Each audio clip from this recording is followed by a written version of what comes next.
그의 발언은 미국 최고 외교관으로 첫 해외 순방에 나선 동안 나왔습니다. 이번 해외 순방의 목적은 아시아와 동맹을 강화해 중국 정권의 커지는 위협에 대응하는 겁니다. 첫 번째 방문국은 일본입니다. 첫 방문지로 일본을 택한 건 일본이 아시아에서 미국의 가장 중요한 동맹 중 하나이기 때문이죠. 첫째, 일본은 세계 3위의 경제대국이자 강력한 군대를 보유하고 있습니다. 둘째, 일본은 중요한 위치에 자리해 있습니다. 말레이시아까지 뻗어있는 열도에 속해 있죠. 이 열도 방어선으로 중국 정부는 핵잠수함으로 미국을 공격하기 어렵습니다. 또한 일본은 수십 년 동안 미국의 충실한 파트너였습니다. 9.11 테러 당시에 가장 먼저 원조를 보낸 곳도 일본입니다. 지난 화요일 블링컨 국무장관과 오스틴 국방장관은 일본 측 관계자들과 만남을 가졌습니다. 이런 만남은 양국이 힘을 합쳐 주요 문제를 해결할 때 주로 이루어지는데요. 이번 경우에는 중국입니다. 현재 중국 정부는 일본에 위협을 가하고 있습니다.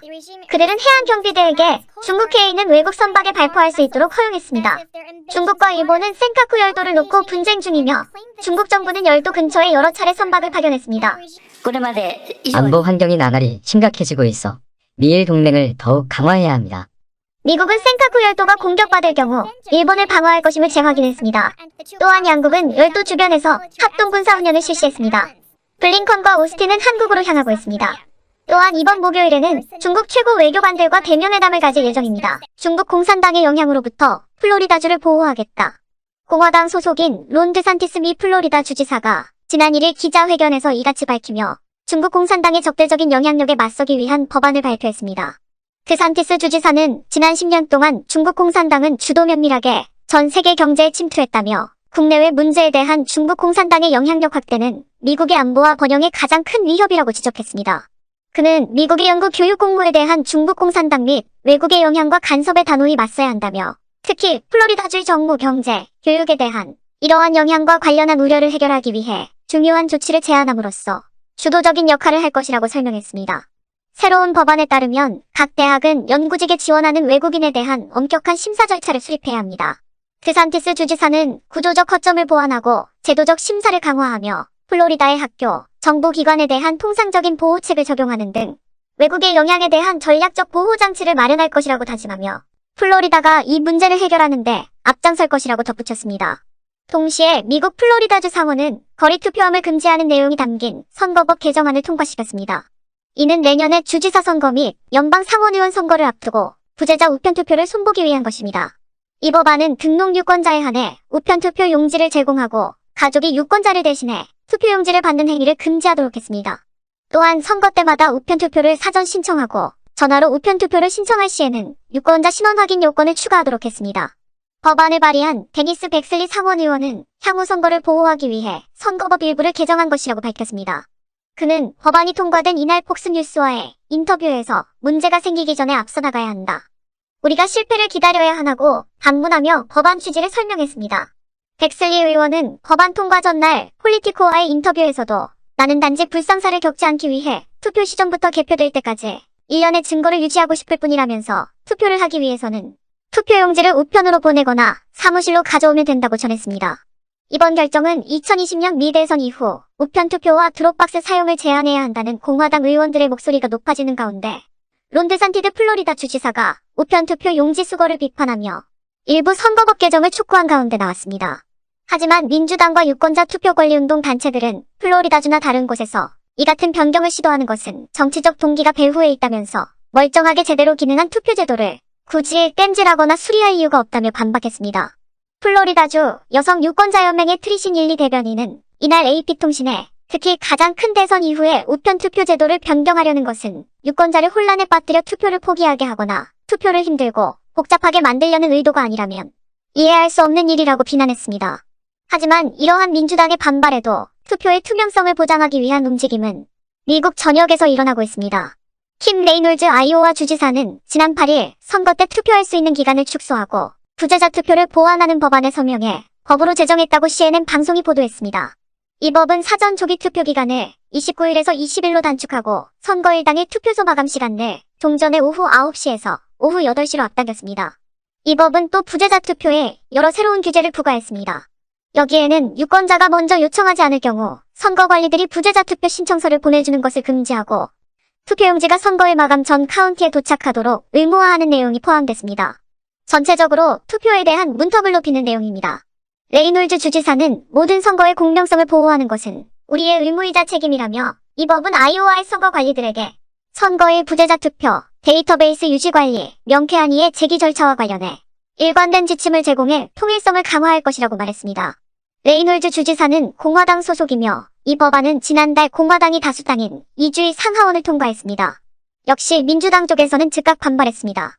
민주당의 선거 변호사인 마크 일라이어스는 2020년 선거 후 첫 번째 중대한 유권자 억압 법률이라고 올리며 향후 소송 가능성을 내비쳤습니다. CNN은 아이오와주의 이런 입법 움직임이 지난해 대선 뒤 미 전역에서 벌어지고 있는 공화당 의원 활동의 일부분이라고 보도했습니다. 지난 대선 때 예상을 깨고 민주당의 승리를 안겼던 조지아 애리조나주에서도 공화당이 투표에 대한 신뢰성을 높이는 방향으로 선거법을 개정하려 하면서 민주당과 치열한 입법전쟁을 벌이고 있습니다. 주의회가 이런 입법전쟁의 전장이 되는 것은 우리나라와 달리 미국은 주정부가 유권자 관리에서 투표용지 발송, 투표소 관리 운영, 개표 집계에 이르는 선거 과정 전체를 책임지고 있기 때문입니다.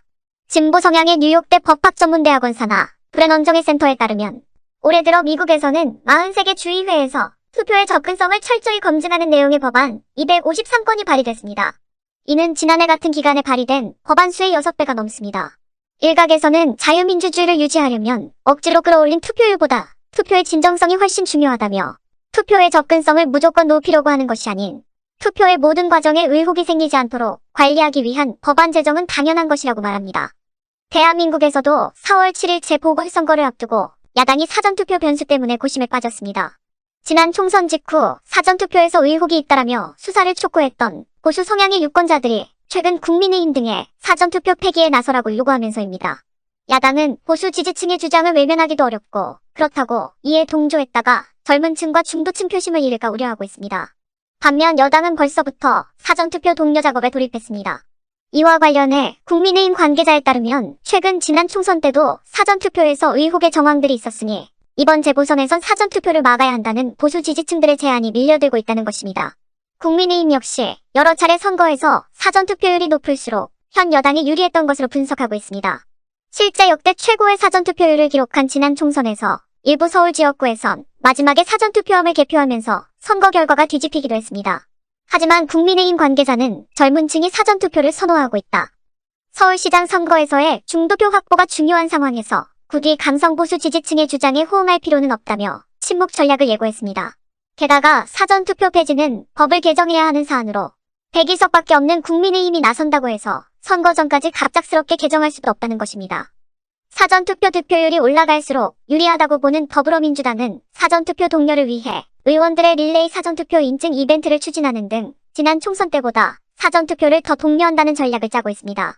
지난해 총선 때 문재인은 사전투표 첫날 투표소를 찾아 투표를 했습니다. 하지만 한쪽에서는 현행 공직선거법 개선 방안을 논의하기 위해 시민단체들이 머리를 맞댔습니다.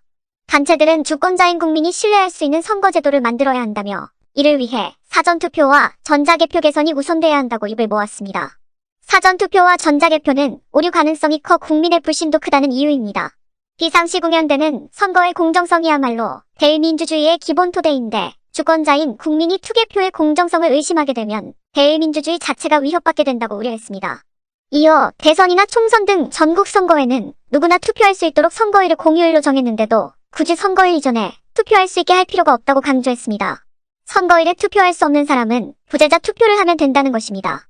비상시국연대는 전자개표 오류 가능성을 우려하며 수개표를 하더라도 선거일 밤에 충분히 개표할 수 있는 터에 굳이 전자개표를 할 필요가 없다고 말했습니다. 또 개표기에 프로그램을 작성할 당시에는 오류가 없었더라도 해킹 기술이 하루가 다르게 발전하고 있어 개표기의 기능을 얼마든지 만질 수 있다면서 고도의 보안을 요구하는 금융감독 기관마저도 해킹하는 터니 더 말할 필요가 없다고 설명했습니다. 독일의 경우를 예로 들며 주권자인 국민이 투표와 개표의 공정성을 확신할 수 있어야 한다고 목소리를 높였습니다. 2009년 독일 연방헌법재판소는 투표와 개표의 전 과정을 주권자인 국민이 특별한 전문 지식 없이도 검증할 수 있어야 하는데 전자개표는 국민이 이를 검증할 수 없다는 이유로 전자개표기의 사용을 금지하는 판결을 내린 바 있습니다. 최근 국내외의 선거에서 가장 심각한 문제로 부각되고 있는 것이 선거 문제입니다. 4.15 선거의 경험으로 인해 선거 오류에 대해 가장 민감한 나라의 하나인 대한민국과 민주주의를 가장 잘 발전시킨 나라 중 한 곳인 미국에서 광범위한 선거 문제 의혹이 제기되었고 결국 심각한 갈등으로 번진 것은 결코 가볍게 볼 문제가 아닙니다. 한 법률 전문가는 대한민국과 선거 문제가 불거진 세계 여러 나라들의 경우 제기된 선거 의혹들을 입증할 증거가 충분치 않아 결국 해당 의혹은 수면 아래로 가라앉았다면서도 그러나 주목할 점은 의혹이 심각하게 제기되었고 그로 인한 갈등이 양국 모두 국익에 심각한 손상을 끼쳤다는 점이라고 강조했습니다. 그러면서 선거 의혹이 제기될 수 있는 원인을 최소화해야 한다며 투표 및 개표에 대한 의혹이 공개적으로 거론되는 것만으로도 선거의 민주적 기능은 크게 훼손된다고 지적했습니다. 미국, 일본, 인도, 호주의 협의체 쿼드의 정상회담 추진이 확정된 가운데 시진핑은 중공안보 상황의 불안정성을 강조하며 군대가 전쟁 대비를 잘 해야 한다고 강조하고 나섰습니다. 10일 인민일보에 따르면 시진핑은 양회 기간인 전날 베이징 인민대회당에서 전국인민대표대회 중국군 및 무장경찰 대표단을 만나 자리에서 현재 중국 안보 정세는 불안정성과 불확실성이 비교적 크다면서 정군이 강군 건설과 전쟁 대비를 잘하고 각종 난국의 수시 대비 태세를 갖춰야 한다고 주문했습니다. 계속해서 그는 군은 정부 인민과 단결을 공고히 해 강국과 흥군이라는 막강한 힘을 모아야 한다며 군은 국가 주권과 안보, 발전 이익을 확고히 수호해 사회주의 현대화 국가 건설에 튼튼한 기반을 제공해야 한다고 강조하며 당정은 국방 건설 분야에서 각자 맡은 역할을 최선을 다해야 한다고 말했습니다. 시진핑을 비롯한 중국의 군부 핵심들이 전쟁 준비 발언을 하고 있다는 것은 그만큼 지금 중국 정세가 불안하다는 것을 한마디로 반증해줍니다. 어찌 보면 국제 정세에 실제로 위기감을 느껴 전쟁 위기감을 고조시키는 것이 아니라 시진핑 본인이 지금 극도의 불안 상태에 빠져 불안 조장을 통해 장기 집권의 틀을 마련하고 있는 것입니다. 미 월스트리트 저널은 지난달 16일 시진핑이 알리바바 그룹 산하 핀테크 회사인 엔트그룹에 40조 원대 증시 상장 계획을 전격 보류시킨 배경에 정적을 견제하려는 시진핑의 정치적 계산이 깔려있다고 보도한 바 있습니다. 장점인을 중심으로 한 상하이방 관료 자녀가 엔트그룹에 투자했기 때문에 상장을 중단시켜 이들의 자금줄을 견제하려 했다는 취지입니다. 이 신문은 익명의 소식통을 인용해 엔트그룹의 상장 중단 배경에는 무분별한 온라인 대출로 인한 금융 불안 우려와 알리바바 창업주 마윈의 금융당국에 대한 비판 외에도 엔트그룹의 불투명하고 복잡한 지분 구조 등이 결정적 영향을 미쳤다고 보도했습니다. 월스트리트 저널은 중공이 상장에 앞서 엔트그룹의 지분 구조를 조사했고 장점인의 손자인 장쯔청이 세운 사모펀드와 장 전 주석의 측근인 자칭린 전 인민정치협상회 주석의 사위가 운영하는 투자회사 등이 주주로 포함돼 있었다고 전했습니다. 엔트그룹이 상장되면 이들이 막대한 차익을 얻을 수 있다는 것입니다. 1999년 설립된 알리바바는 장 전 주석, 주룽지 전 총리가 주도한 경제개혁 과정에서 급성장했으며 본사는 상하이와 가까운 항저우에 자리 잡고 있습니다. 반면 시진핑이 이끄는 현 중국 지도부는 알리바바가 통제받지 않는 금융 유통 권력으로 성장하지 못하도록 본격적인 견제에 나섰습니다. 다만 시진핑 집권 이후 중국 국내 권력이 시진핑 1인에게 집중돼 있고 고령인 장 전 주석의 정치적 영향력은 크지 않다는 의견도 있어 이런 보도가 추측에 불과하다는 분석도 있습니다. 중국 금융규제 당국 고위 관계자들은 최근 엔트그룹의 상장과 관련 문은 여전히 열려있다며 상장 재추진을 시사하기도 했습니다. 엔트그룹은 지난해 11월 5일 상하이와 홍콩 증시의 동시 상장에 340억 달러, 하나로 약 39조 원을 조달할 계획이었습니다. 하지만 중국 금융규제 당국은 상장 48시간도 남겨놓지 않은 시점에서 중소 투자자들의 이익을 보호해야 한다며 상장 계획을 취소했습니다. 더불어 중국의 전 정치국 상무위원 자칭린의 사위, 리보탄이 지배하는 베이징 자오더 투자그룹 역시 우회적으로 엔트그룹에 투자하고 있는 것으로 밝혀졌습니다. 자칭린은 장점인이 발탁한 최측근으로 시진핑과 권력 투쟁을 벌여왔습니다. 이외에도 장점인의 아들 장맹칸과 아주 밀접한 관계인 푸신그룹의 거광창 회장, 파나이그룹의 루즈창 회장, 실원그룹의 스위주 회장 같이 시진핑이 이 이름을 들으면 불쾌할 일들이 포진되어 있었습니다. 결국 장점인 일가를 죽이기 위해 엔트그룹의 상장을 가로막았다는 의미입니다. 월스트리트 저널은 또 2월 22일 장점인의 손자 장쯔청이 자산을 빼돌린 내막도 폭로했습니다. 장점인의 손자 장쯔청이 싱가포르의 중국의 사모펀드 회사 보이 캐피탈을 설립했는데 공동 설립자인 퉁샤오잉이 최근 싱가포르 영주권을 확보했으며 현지에서 보이라는 같은 이름을 가진 기금관리회사의 최고 경영자를 맡았고 장점인의 손자 장쯔청도 싱가포르로 이주했다고 보도한 것입니다. 그런데 흥미로운 것은 당시 시진핑이 은퇴한 당내 지도자들의 영향력을 약화시키기 위해 홍콩에 대한 통제를 강화하려 하자 이를 눈치채고 2019년 말부터 은밀하게 싱가포르로의 이전 작업을 시작했고 이를 2년 만에 마무리했다는 점입니다. 월스트리트 저널은 한 내부 관계자의 말을 빌어 보이 캐피탈의 싱가포르 이전은 95세인 장점인의 영향력 약화에 따른 가족 동맹의 숙청을 우려했기 때문이라고 보도했습니다. 특히 장점인이 노령이어서 만약 사망이라도 한다면 시진핑은 곧바로 당의 권력 구도를 더욱더 시진핑 중심으로 교체하면서 장점인 일가의 숙청을 과감하게 단행할 수 있다고 봤다는 것입니다. 다시 말해 장점인 일가의 상당한 재산이 본토에서 홍콩으로 도피해왔는데 홍콩이 사실상 본토화되면서 언제 장점인 일가에 대한 압박이 가해올지 몰라 이렇게 은밀하게 중공의 영향력이 훨씬 덜 미치는 안전한 싱가포르 자산을 이전시켰다는 것입니다. 하지만 만약 2022년에 제20차 당대회까지 장점인이 생존할 수만 있다면 시진핑과의 내부 투쟁이 어떤 양상으로 번져갈지 아무도 모릅니다. 2022년의 당대회가 장점인파에게는 이론적으로 아주 유리한 국면입니다. 그동안 중국 공산당의 관례대로라면 시진핑은 물러나고 새로운 인물이 주석으로 추천되어야 하기 때문입니다. 그런데 시진핑이 이러한 예측 가능한 중공 정치의 순리를 깨뜨리고 장기 집권을 하겠다고 나섰으니 명분은 장점인에게 있고 권력은 시진핑에게 있는 그런 묘한 상황이 연출된 것입니다. 이 말은 사실 2022년이 시진핑 주석에게 있어서 가장 위험한 시기라는 말과도 통합니다. 자유아시아 방송은 지난 8일 대만국책연구원에서 열린 중공양회 관련 좌담회에서 북리원아태 평화연구재단 집행장이 시진핑과 리커창의 갈등을 언급했다고 보도했습니다. RFA는 왕즈성 중화아시아 태평양 사무총장의 말을 인용해 시진핑이 외부에서 보면 힘이 다 빠졌다는 시각이 있을 정도로 안팎으로 다양한 도전에 직면해 있지만 시진핑은 집단지도 타파, 인사권 장악, 이데올로기 강화 등 세 가지 측면에서 마오쩌둥 이후 가장 권력이 집중되는 방향으로 나아가고 있다고 전했습니다. 왕즈성은 그는 권력을 기반으로 끊임없이 합법성, 법률성을 갖춘 후 정당성이 부족한 상태에서 인사, 이데올로기, 정치 운영 구조로부터 자신의 권위와 핵심을 세우려고 할 수 있는 건 다 했다고 지적했습니다. 시진핑의 불안은 지난 1월에 열린 중앙기율검사위원회 5차 전체회의에서 정치적 부패 문제를 당내 최대 위협으로 규정했고 사실 부패를 명분 삼아 정적들을 제거해 나가는 모습에서도 엿볼 수 있습니다. 시진핑의 위기감은 인민일보가 시진핑의 말을 인용하면서 일부 부패한 사람들이 당과 국가 권력을 훔치려 한다고 주장한 데서도 나타납니다. 또한 지난 2월 10일에 공산당 단배식에서 그 자리에 참석한 중국 최고위직들을 감시하는 검은색 옷의 경호원들이 지금 시진핑이 얼마나 불안해하는가를 단적으로 보여줍니다.